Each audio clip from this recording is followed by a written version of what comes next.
चौथा कारण बनता है, कभी कभी व्यक्ति धर्मात्मा तो बनता है लेकिन वो उसका अंतर्मन स्वीकार नहीं कर पाता। तो धर्म की बात तो आ जाती है, फिर जैसे सामने कर्म दिखता है तो उसका मन कर्म पर ललच जाता है। जब वो संगति में आएगा, मंदिर में आएगा, महाराजों के पास आएगा तो लगेगा यही सच्चा मार्ग है। और जैसे जब दूसरे लोगों की बात में जाएगा। श्री पार्श्वनाथ दिगंबर जैन पंचायत यहाँ की ताजगंज, जरा जोरदार तालियों के साथ स्वागत कीजिएगा, क्योंकि जिस उत्साह से आपकी कमेटी आपके मंत्री जी के साथ लगी हुई है, निश्चित तौर पर बहुत सुंदर है। और आज आकर हमने भी देखा, बहुत दिनों बाद इतना सुंदर जिनालय आपने सजाया है ताजमहल के बिल्कुल पास, उसके लिए बहुत बहुत बधाई आपको और आपकी कमेटी को। परम पूज्य निर्व्यापक मुनिपुंगा सुधा सागर जी को त्रैवार नमोस्तु नमोस्तु नमोस्तु। महाराज श्री, हमारा ये जिनालय जो है आज से लगभग संवत 1680 में आध्यात्मिक पंडित बनारसी दास जी ने इसकी स्थापना की थी। और इसमें जो है 9 फड़ी पारसनाथ की पाषाण की प्रतिमा जो आज जो है हम उसका जो अभिषेक पूजन करते हैं, उनकी स्थापना की थी। उनके साथ बोधादास जी, ध्यानाथ राय जी, ऐसे कवि अनेक 4-5 कवि रहे। उन्होंने यहाँ पे जो है शास्त्रों का लेखन किया, हस्तलिखित शास्त्रों का लेखन किया। अनेकों शास्त्र यहाँ पर हस्तलिखित जो उन शास्त्रियों के उन जो है आध्यात्मिक पंडित बनारसी दास जो है लिखे हुए यहाँ सुरक्षित रखे हुए हैं। गुरुवर, मेरी जिज्ञासा है कि उन शास्त्रों का कर सकते हैं। पांडु मूल पाठ की प्रति नहीं है, उसकी पांडुलिपि यूनिवर्सिटियों में, लाइब्रेरियों में जहाँ हस्तलिखित प्रतियों की सुरक्षा है, वहाँ उन पांडुलिपियों की प्रतिलिपि भेज सकते हो, जिससे कि उनको ये मालूम चले कि कहाँ से प्रकार कहाँ लिखी गई है और पूरा परिचय उसका मिले, और वो पांडुलिपियाँ उन स्थानों पर पहुँचना चाहिए।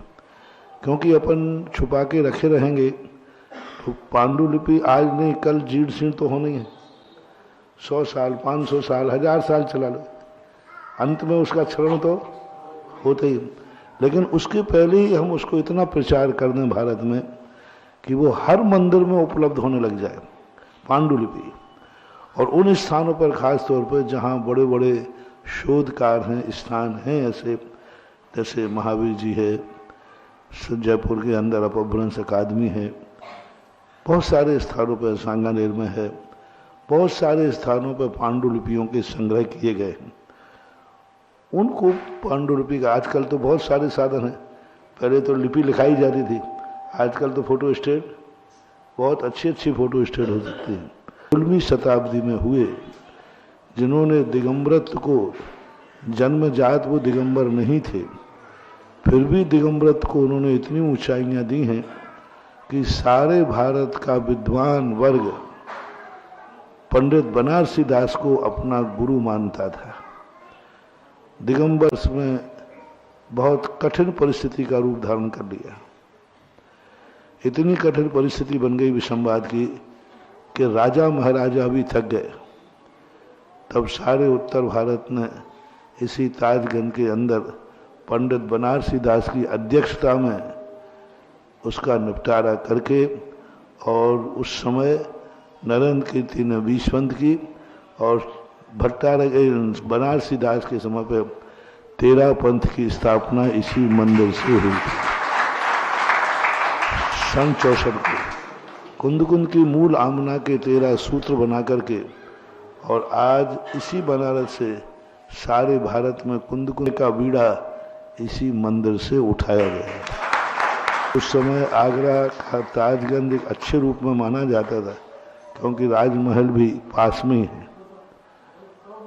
हाँ, वही तो महल भी पास में है, राजा के संरक्षण में था। तो बहुत बड़ा इसका इतिहास है, ऐसा माना।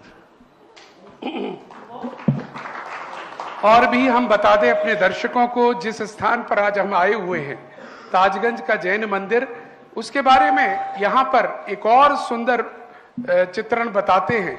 यहाँ पर बाहर शाहजहां स्वयं आया करते थे, और एक चौसड़ का गेम अभी है, चौसड़ का गेम जो यहाँ रखा हुआ है, खेल जो होता है, वो पंडित बनारसी दास जी उनके मित्रों में से एक थे और यहाँ पर खेला करते थे। वो उसको सुरक्षित रखा है इस कमेटी ने अभी भी।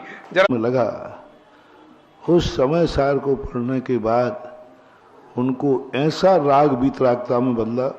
बहुत शौकीन थे, जैसे तुम लोग कहते हो हीरो आदमी, लैला मजनू जैसी स्थिति। रसिक थे, जबरदस्त रसिक थे। समय सार पढ़ने के बाद उन्होंने अपने श्रृंगार रस की कई वर्षों की लिखी हुई कविताएं नाव में बैठ करके इसी जमुना नदी में सराई थी। और पूरी जिंदगी बड़े बड़े विद्वानों ने, राजा ने कहा कि आपकी इतनी अमूल्य चीजें हैं। दूर 200 मीटर दूर उपवास में अतिक्रम, व्यतिक्रम, अतिचार, अनाचार जो शब्द जो आते हैं इनका अर्थ मतलब नहीं मालूम। इसके बारे में बताएं। एक 4 विकथा और 3 शल्य।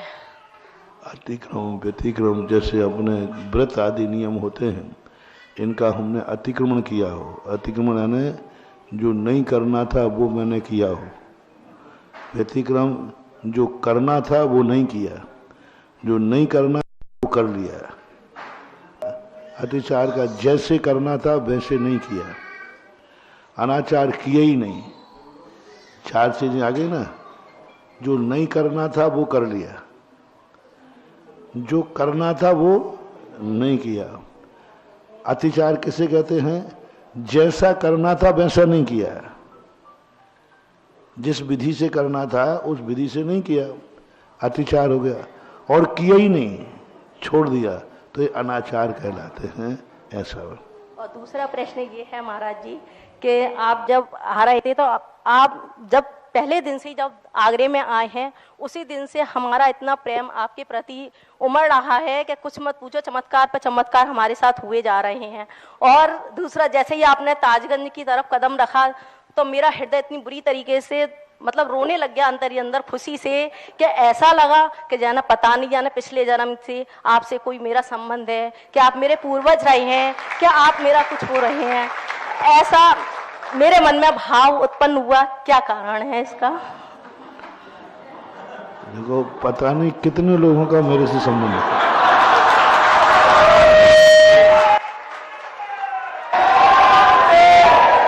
लेकिन ये पक्का है मेरा किसी से संबंध नहीं है। उसका कारण क्या है? सुनो मैं कारण बताता हूं। एक तरफ का संबंध जब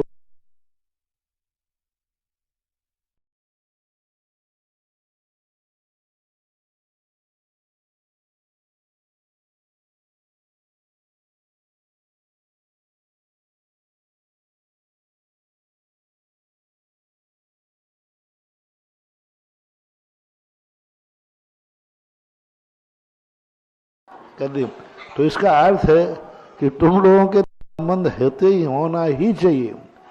देव, शास्त्र, गुरु, इनसे ऐसे संबंध बनाओ कि ये संबंध एक बार बन जाए तो मोक्ष जाने तक टूटे ही नहीं। मोक्ष जाने पाया न मोक्ष पद जो लो। लेकिन देव, शास्त्र, गुरु तुम लोगों से संबंध नहीं बना सकता, क्योंकि तुम्हारी चाल बहुत धीमी है, हमारी चाल बहुत तेज है। हम लोगों की गति बहुत तेज है, इसलिए ऐसा होता है। एक प्रश्न और महाराज जी। बस चलिए, फिर अगर मौका मिला दोबारा उठा लेंगे हम आपको। हाँ पारुल जी, जो आप कह रही थी वो सबके मन की बात आप कह रही थी। ये महिलाएं भी मुस्कुरा के कह रही थी, और ये आपकी अकेले ताजगंज की नहीं, पूरे आगरा की है। आगरा को तो छप्पड़ फाड़ कर मिला है। कल तक तो अपन कह रहे थे आ रहे आ गए, लेकिन अब सावधान आगरा वालों, कहना पड़ सकता है जा रहे हैं। देखो चले जाएंगे, पकड़ लो इन्हें, रोक लो कोई इन्हें। इसलिए जो भी पर सेकंड्स आप लाभ ले सकते हो ले लो, क्योंकि ये तो ऐसे निर्मोही महाराज हैं, मैं 30 साल से जानता हूं। आज देखकर मुस्कुरा भी रहे हैं, कल हो सकता है पहचाने भी नहीं। पहचानेंगे जो इन्हें जानता है पहचानते हैं, लेकिन महाराज जी अपने अंदर में इतने होते हैं और हम भी समझते हैं। देख लिया होगा, कल शाम को याद आएगी कि मनोज भी आया था, तो हम नमोस्तु करते हैं। कभी भी हम ध्यान नहीं देते कि महाराज ने हमें देखा या नहीं देखा, क्योंकि हमें मालूम है महाराज ने हमें देख लिया है। लेकिन अभी उनका चिंतन, हर मिनट चिंतन चलता है। कभी देखिएगा भाव भंगिमा सदैव चिंतन में रहते हैं। ऐसे मुनिवर के दर्शन करके हमें सौभाग्य है, बहुत बहुत सौभाग्य है। और अगले प्रश्न का तू नमोस्तु नमोस्तु।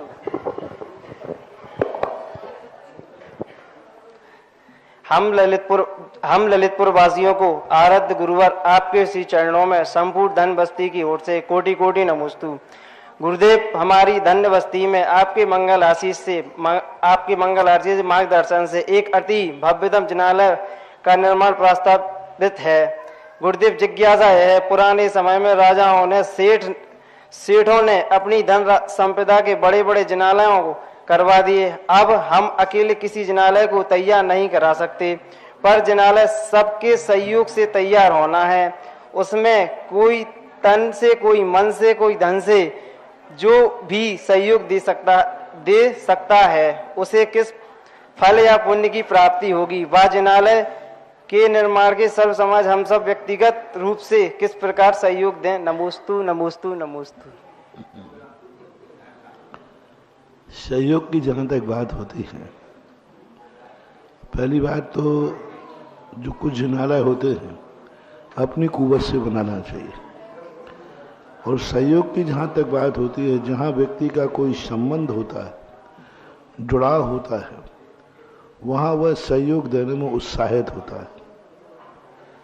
तो आप अपने सहयोगियों को भी तैयार कीजिए, क्योंकि लोगों का जहां संबंध जुड़ाव होता है वहाँ उनके दान देने के भाव होते हैं। हमसे जहाँ तक कहो तो मैं कहीं के संबंध में नहीं बोलता। मैं तो जैसे अभी मनोज जी कह रहे थे कि कल महाराज पहचाने भी नहीं। हम तो जहाँ जाते हैं बस उसी को पहचानते हैं। बिल्कुल बिल्कुल, ना आगे जानते हैं ना पीछे जानते हैं। बिल्कुल। पीछे क्या था, पूरा चतुर्मास हो गया, ललितपुर उसी दिन याद आता है जिस दिन दाऊ आ जाते हैं। बाकी कोई मतलब नहीं, आगरा ही आगरा छा रहा है, क्योंकि हमें हर स्थान पर वह निधि मिलती है। हम क्यों पीछे को याद हो, वर्तमान में इतना आनंद में डूब गया, इसी का नाम परमानंद है। तो चिंतन की बात कह रहे थे, आज 40 साल से प्रवचन दे रहा हूं। पूज्य गुरुदेव के चरणों के बाद से लगभग 93 के बाद तो रेगुलर ही चल रहे हैं। ऐसा शायद ही कभी हुआ हो कि प्रवचन नहीं हो पाए, कुछ एक आध % मान लीजिए। तो 1993 से अभी तक कितने साल हो गए? 30 साल लगभग। कितने प्रवचन हो गए? 365। 365 में 350 तो मान ही लो। कितने प्रवचन हो गए? 30-40 साल। लेकिन हर दिन मैं प्रवचन देता हूं, मुझे खुद नई नई बात मिल जाती है ना। 30 साल में हजारों प्रवचन हो गए। जब तक तुम हिसाब लगा लो कितने हो गए। 10,000 से ऊपर महाराज जी। 10,000 प्रश्नों के बाद भी ऐसा लगता है कि नया प्रवचन मनुष्य तो कम से कम सुन ही रहे। अब कमला, हमें कुछ चिंतन को चाहिए नहीं है। जो शब्द मेरे कान में आया, हमारा चिंतन चालू है। आंखें खुली, आंखों से जो देखा, चिंतन चालू है। शरीर में कोई स्पर्श हुआ ठंडे गरम का, चिंतन चालू है। शरीर में मच्छर ने काटा, लो साहब उसी का चिंतन चालू है। मच्छर काट रहा है तो चिंतन को हमारे साधुओं शास्त्रों में कहा कि साधु निरंतर चिंतनवान हो, उसे शास्त्र की जरूरत नहीं, जिस पर उसकी दृष्टि पड़ जाए वही उसका प्रवचन बन जाए। अब ऐसे चिंतन में जिंदगी में तुम जितने भी निकल जाओगे, हर दिन कोई ना कोई एक बात नई निकलेगी जो अतीत में कभी नहीं होती। इसलिए बाबू, मैं तो ताजगंज की बात कहो तो मैं कुछ भी बोल सकता हूँ। बाकी के लिए आप प्रयास करें, भावना करें। क्वेश्चन है कि हम लोग मालिन जी से जो नारियल का तेल खरीदते हैं मंदिर का, क्या हमें सामग्री, हम लोग ये नारियल ही जो मंदिर की ही सामग्री है, हम उसी का तेल बनाकर यूज करते हैं, क्या हमें उससे सामग्री यूज करने का मतलब वो लगता है, पाप लगता है, क्या दोष लगता है हमें? मंदिर की सामग्री को अपन को मालूम होते हुए नहीं लेना चाहिए कि ये मंदिर से ही तेल बना हुआ है। जानकारी है तो नहीं लेना, अनजाने में तो सब चलता ही रहता है। हम सीधे माली से श्रीफल नहीं ले सकते, चाहे भले सस्ता मिल रहा हो। हम चला कर नहीं लेंगे, यदि में कि चढ़ा हुआ द्रव्य है, माली है, हम उसको नहीं लेंगे। अनजाने में तो वस्तु घूम करके तो आती है, वो बात अलग है।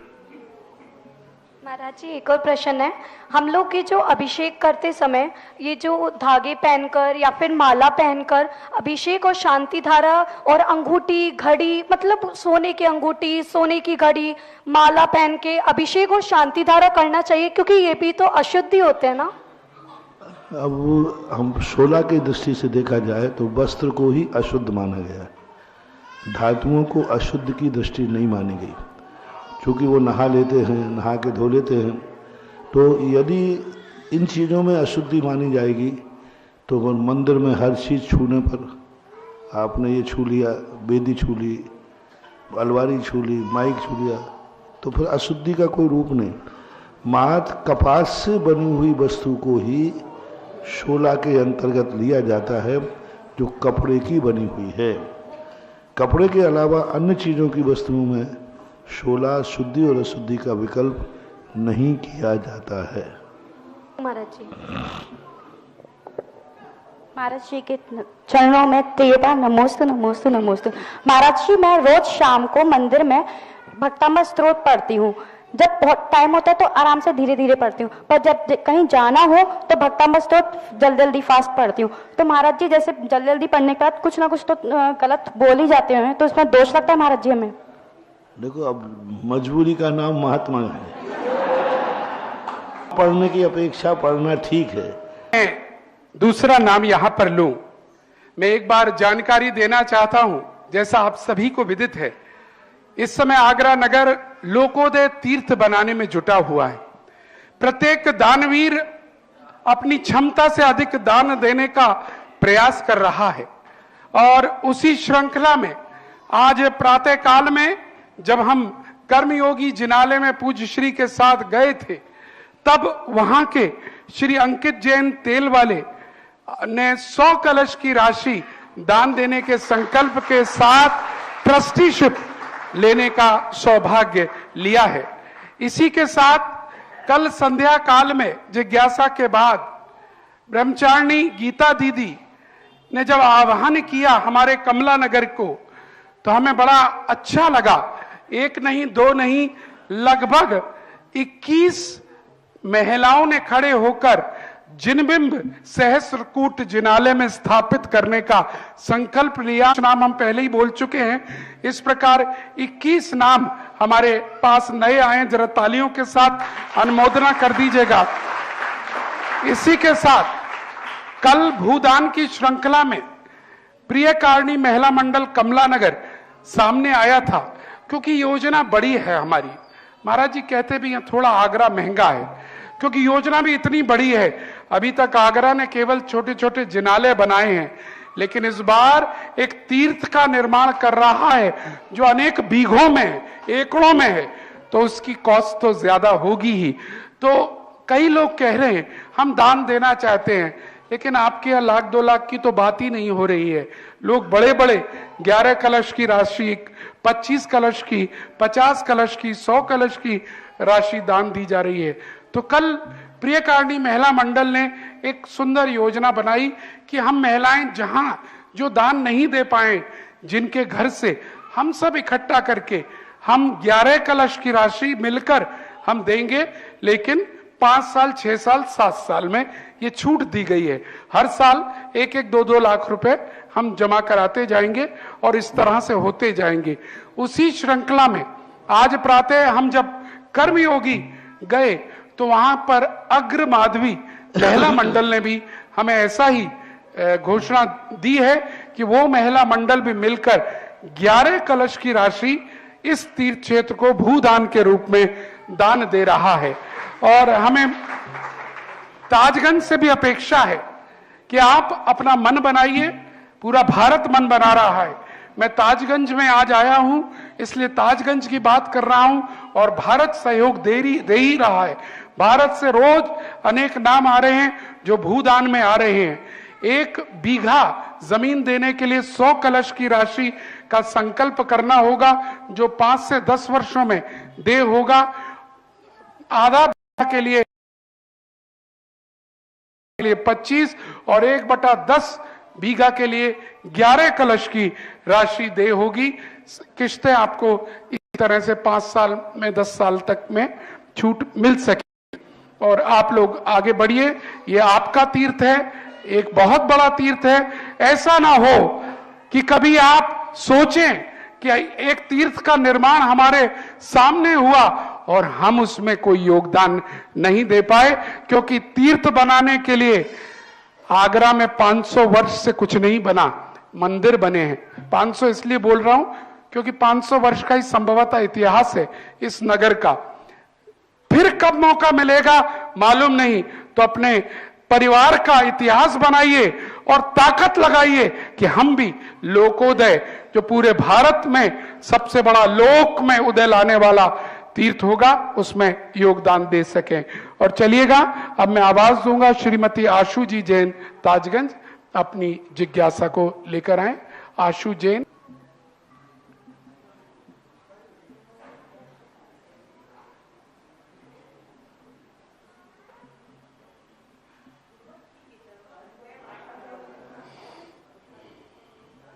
माइक ऑन कर लीजिए।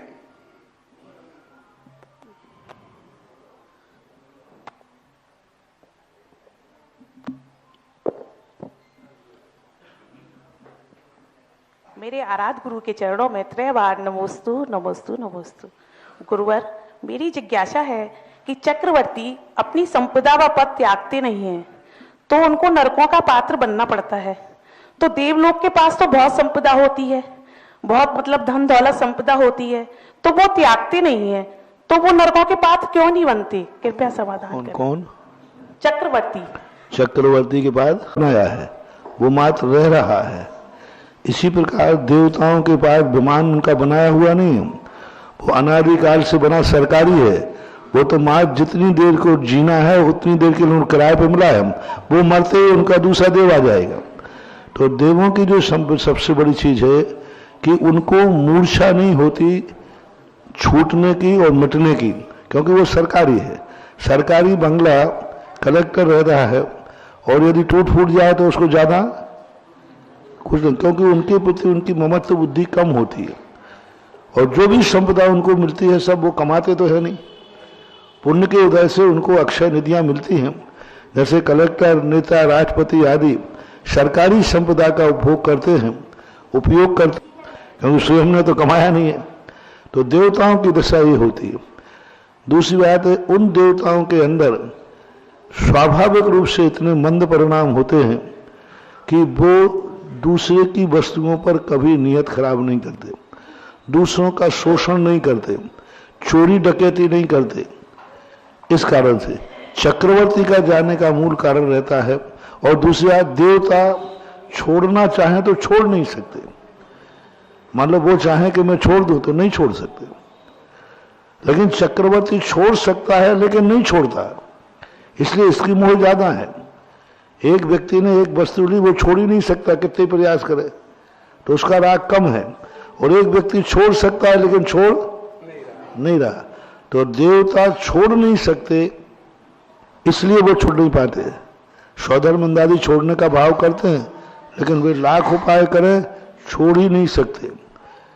जैसे अपन लोग शरीर नहीं छोड़ सकते हैं।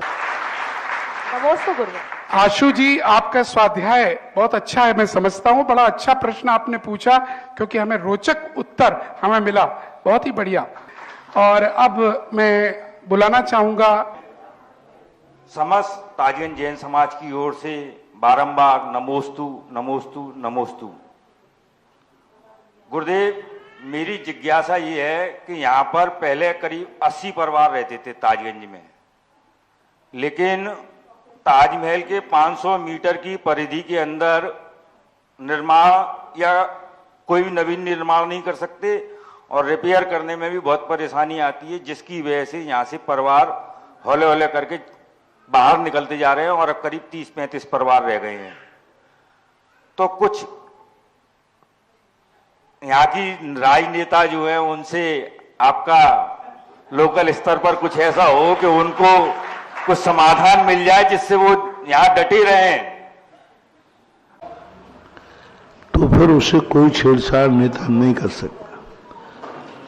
हमारी पहुंच भली प्रधानमंत्री तक हो या प्रधानमंत्री की ताजगंज के मंदिर तक हो, लेकिन जब कानून बन जाता है तो कानून के लिए कौन क्या कर सकता है। ये कानून बन चुका है कि आर्कियोलॉजी वालों की तरफ से इतने सीमा के अंदर कोई कार्य नहीं कर सकते हो। बड़ी बड़ी हवेलियां, बड़े बड़े स्थान इस प्रकार के लेकर के टूट जाते हैं, नहीं बना पाते। तो ये इसमें कोई नेता की नहीं चलेगी क्योंकि ये कानून बनाया गया और मान लिया और इसके ऊपर सख्त आदेश दिया गया कि यदि इसका जो पालन नहीं करा जाए उसे कोई भी जमानत नहीं, कुछ भी नहीं, सीधी सजा है। और ऐसे जो मूवमेंट होते हैं जो अंतर्राष्ट्रीय होते हैं, दो प्रकार का आर्कियोलॉजी है। एक तो पुरातत्व है लेकिन उसका कोई ज्यादा महत्व, और एक ऐसा है जो अंतर्राष्ट्रीय है। ताजमहल तो एक अंतर्राष्ट्रीय चीज है, इसके संबंध में तो सख्त नियम है। बस अब एक ही तरीका है जो आपने अपनाया वो अपना करके बनाओ, सजा भोगो, फिर बनाओ, फिर सजा भोगो, बनाते जाओ। एक व्यक्ति के कितने दिन की कोर्ट उठने से बैठने से तक खत्म होने तक, कोर्ट बैठने से उठने तक की एक दिन की कोई बात नहीं। अपन तो अभी तुम गए, दूसरा तैयार करो, एक हाल और तैयार करो, फिर से चले जाना। क्योंकि इसमें एक निश्चित है, फॉरेस्ट में और आर्कियोलॉजी में सजा बहुत सख्त है, कोई माफीनामा नहीं है, लेकिन इसमें निश्चित है फांसी नहीं है। बस एक ही बात है इसमें, आर्कियोलॉजी वालों फॉरेस्ट वालों में, वो आकर ही कहेंगे हिदायत, देखो अब किया आगे मत करना, जी साहब तुरंत बोल देना जी, फिर कर लेना। आप गिरनार देखिए, गिरनार की 5 मीटर का आर्कियोलॉजी में आती है, पुरातत्व में आती है, और गिरनार के अंदर झोपड़ी बना ली, मूर्ति बैठा दी, गुम्मट बना ली। आर्कियोलॉजी का आरसीसी का काम नहीं हो सकता आर्कियोलॉजी मूवमेंट के ऊपर। उन्होंने आरसीसी की छतरी बना ली दादागिरी से।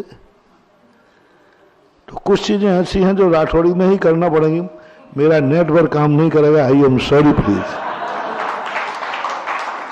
लेकिन आप देखिएगा नॉलेज, ज्ञान हर, क्योंकि महाराज जी खासकर पुरातत्व में बहुत गहरा अध्ययन है, और पुरातत्व से ही देवगढ़ से चलते जाएं आप आगे तक राजस्थान में, आपको पुरातत्व का ही कार्य देखेंगे और पूरा गहन अध्ययन है। तो आपको जो मार्ग बताया है, रास्ता तो उसी में से निकलता है। काम अपन करते जाएं।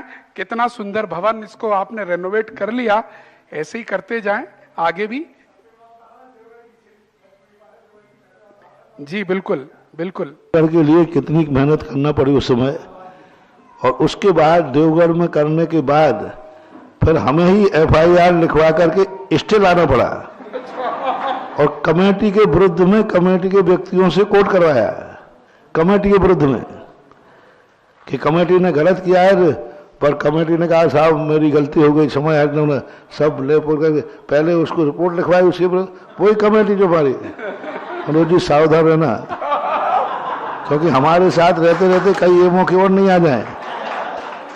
जिन कमेटी के संरक्षण में कमेटी ने काम किया, उसी के विरुद्ध में एफआईआर दर्ज करवाई और उन्हीं को अरेस्ट कराया, उन्हीं पर केस चलवाया और उन्हीं से माफी मांगवाया, उन्हीं को छुड़वा लिया। क्या करें अब, कानून ही ऐसा होता है। मजिस्ट्रेट खुद कह रहा है मुझे कुछ भी मालूम नहीं है, वकील और गवाह जो कहेंगे हम उसी पर निर्णय देते हैं। अब फील्ड में उनको मालूम नहीं कि वहाँ क्या समस्या जा रही है। उन्होंने तो एक नियम पार लिया, आर्कियोलॉजी के मूवमेंट के पास नहीं होगा। अरे भाई वहाँ क्या स्थिति बन रही है तो देखो। लेकिन कानून चल रहा है। तो ऐसे मुनिराज जिन्हें पुरातत्व की भी पूरी अच्छी तरह से पकड़ है, इसीलिए तो ताजगंज वाले लेकर आए हैं यहां पर। और ताजमहल के सामने सिंह नाद होने वाला है। कल सुबह 8:30 बजे पूरा भारत सुन ले। बस प्रार्थना करिए मौसम अच्छा रहे, कोहरा ना रहे। पीछे बैकग्राउंड में जो इन्होंने प्रयास किया है कि ताजमहल दिखना चाहिए, वो ऐसा हो तो आनंद आएगा। क्योंकि एक तरफ ताज और दूसरी तरफ पूज्य गुरुदेव सुधा सागर जी महाराज। तैयार रहिएगा।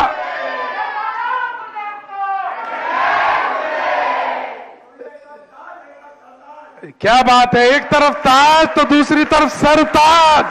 बहुत बढ़िया। तो कल अपने सरताज को सुनने और देखने आप आ रहे हैं ना? ठीक है, 8:30 बजे मिलेंगे ताज खेमा ताजमहल पर, ठीक 8:30 बजे। लेकिन उससे पहले 6:30 बजे कल यहां पर अभिषेक की प्रक्रिया कैसे करना चाहिए, सही तरह से अभिषेक यहां बहुत अच्छी तरह से होता है, हमने देखा है। आप बोलियां भी लगाते हैं, शांति धारा भी करते हैं, लेकिन क्या कमी कर जाते हैं, पूज्य श्री कल बताने का प्रयास करेंगे। कल थोड़ा समय मिलेगा, जो रह जाएगा वो अगले दिन प्रयास करेंगे। समय कल आपको अधिक लेना है तो 6:30 बजे सब धोती दुपट्टे में आ जाइएगा। वो 20 पुजारी 25 पुजारी नहीं, वो तो आएंगे, लेकिन हर बच्चा कल सबकी छुट्टी, कल सबकी छुट्टी करा लीजिएगा। कल संडे तो नहीं है, हैं? हाँ, सबकी छुट्टी करा लीजिएगा, बच्चों की भी। 8 वर्ष से ऊपर तक के सारे बच्चे धोती दुपट्टे में आ जाएं पहले यहाँ। लेकिन आप लोगों को लाइव दिखाया जाएगा, जो आपके चैनल पर टाइम है उसी समय पर। चलिएगा, इस कार्यक्रम को यहीं समापन की। अब कल सारे ताजगंज वाले कितने लोग बैठे हैं यहाँ? ताजगंज वाले उठाएं, पुरुष पुरुष, महिलाएं महिलाएं जरूर रुक जाए। अच्छा, आज पुरुष ओम शांति। पुरुष कम दिख रहे हैं, जितनी महिला हैं उतने पुरुष तो मान लो। तो सभी लोग देखो, समय तो आपको मालूम है कि आगरा के लिए कितनी भी समय दिया जाए कम है। इतना बड़ा आगरा है कि हमें पूरी साल निकल जाए तो भी हम पूरा नहीं कर पाए। और हर कॉलोनी में उत्साह है, हर कॉलोनी वालों का। तो वो तो अब जितना है तो है। कल पूरे ताजगंज के पुरुष वर्ग यदि ठीक 6:30 सभी, अभिषेक के नियम वाले नहीं कह रहा हूं मैं, ताजगंज में जो भी रहता है प्रत्येक व्यक्ति कल धोती दुपट्टा पहन करके खुद के और मंदिर में 6:30 बजे आ सके, तो फिर मैं 6:30 बजे तुम्हारे बीच में आऊं, अन्यथा मैं अपना स्वाध्याय छोड़ के क्यों आऊं? जितने भी हैं, जितने पुरुष वर्ग है, माताओं बहनों से कहना है कि वो अपने बच्चों को, पुरुषों को भेजें, तो मैं भी होता है। और उस आशीर्वाद गंदोदक हो तो वो आशीर्वाद कितना वजनदार हो जाता है। मैं गंदोदक से भरा हुआ हाथ का आशीर्वाद आपको दूंगा। कल की अनुकूलता रही तो कल, नहीं तो परसों दे दूंगा। 2 दिन में अपन ये सारी चमत्कार की स्थितियां देखें और ताजगंज को एक ऐसी स्थिति बनाएं जिससे ये लगे कि ये ताजगंज मंदिर नहीं है, ये ताजगंज तीर्थ है। आर्कियोलॉजी में एक सिद्धांत है, 100 वर्ष पुरानी कोई भी वस्तु हो जाए, आर्कियोलॉजी वाले उसे अधिकृत कर लेते 100 वर्ष ऊपर। तो अपना तो ये 400-500 वर्ष पुराना तो स्पष्ट ही है। तो वैसे ही ये तीर्थ को प्राप्त हो गया है। यहाँ रहने वाले लोग, अभिषेक करने वाले लोग, जो कल मैं अभी तक तो मंदिर में रहने वाले भक्तों को आशीर्वाद दे रहा था, कल से मैं तीर्थ में रहने वाले भक्तों को आशीर्वाद।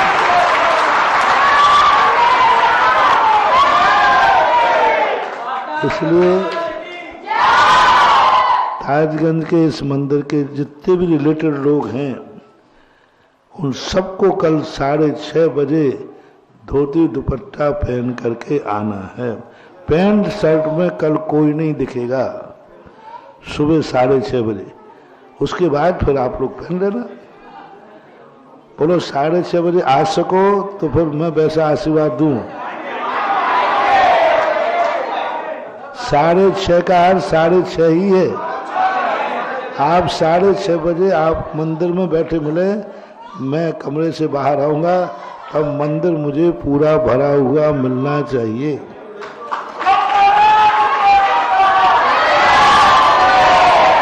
फिर अपन कुछ अच्छी चीजें कुछ मंदिर के संबंध में सोचेंगे। मंदिर के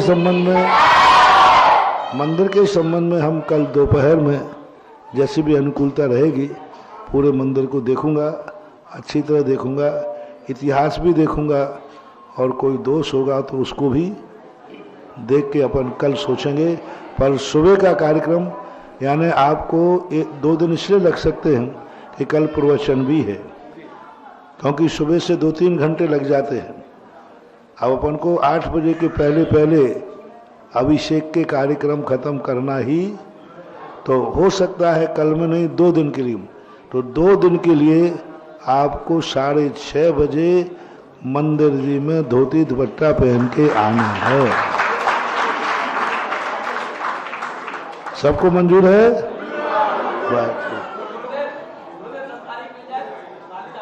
अभी जितना है उतना लो, फिर देख लो। चलिएगा, जैसा आप पूज्य श्री ने कहा, आप सही समय पर आ जाइए। और एक अनुरोध करूंगा, मैं देख रहा हूं यहाँ सशक्त बालिका मंडल और महिला मंडल है, क्योंकि हमने पूरे आगरा को निमंत्रित किया है ताज खेमा पर, और लोग 7:45-8 बजे से आना प्रारंभ हो जाएंगे। तो मैं संजय भाई से कहना चाहूंगा कि ये कार्य यहाँ की बालिका मंडल महिला मंडल एडवांस पहुंच जाए, क्योंकि इनको तो हमारे को जरूरत है, इन्हें मत भेज देना, ये 8 बजे बाद जाएंगे।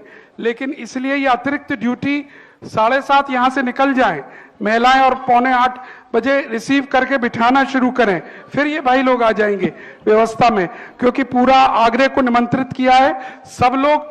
आपने वो पास का और कह दिया तो लोग भागे चले आ रहे हैं, कल काफी लोग आएंगे। इनसे पूछ, यदि सुबह अभिषेक में दिक्कत हो तो क्या सभी लोग दोपहर में आ सकते हैं? तो अभिषेक दोपहर में कर दूंगा, लेकिन सभी लोग उपस्थित रहे सुबह दोपहर में 2 बजे से 4 बजे तक। महाराज जी फिर 4 बजे से जिज्ञासा है वहां पर।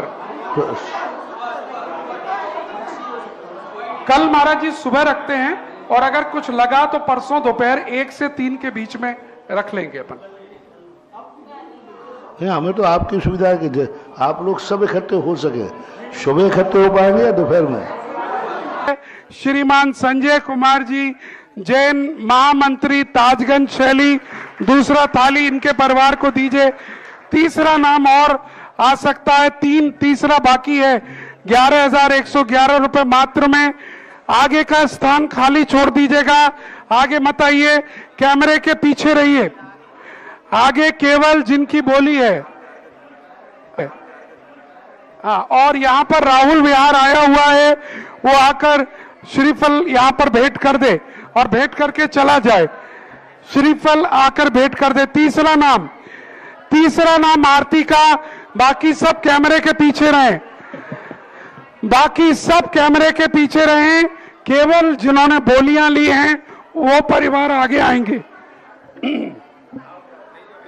हाँ जी, तीसरा परिवार अगर हो तो हाथ उठा दें।